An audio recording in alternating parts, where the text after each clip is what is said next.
makakita ka ng sawa na gumagapang sa kalsada, malamang mataranta ka. Ano pa kaya kung sa mismong kisame nyo makuha yan, gaya sa isang tindahan sa Bohol? Panoorin sa report na ito.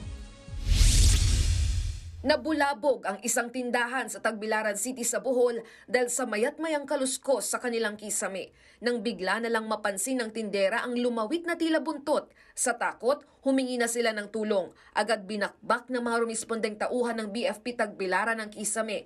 Ang inakalang daga, malaki at mahabang sawa pala. Tumagal pa ng ilang oras ang pagbabakbak ng buong kisame bago tuluyang naibaba ang sawa. Bukod kasi sa mabigat ito, matindi rin ang pagkakapulupot ng sawa sa mga kahoy. Ayon sa mga tauhan ng BFP, aabot sa 35 kilo ang timbang ng nahuling sawa na i-turn over na sa pangangalaga ng DENR ang sawa. Samantala, nahuli rin ang isa pang sawa sa harapan ng isang hotel sa Rosario, Cavite. Namataan daw ito ng mga empleyado ng hotel na gumagapang papuntang kalsada. Sa tulong ng isang off-duty na pulis, nahuli ang sawa na aabot sa 13 talampakan ng haba. Pahirapan ng mga nag-rescue na maisako ito. Ang isang may hawak sa sawa, halos mapuluputan pa. Na-turn over na sa Municipal Environment and Natural Resources Office ang nahuling sawa.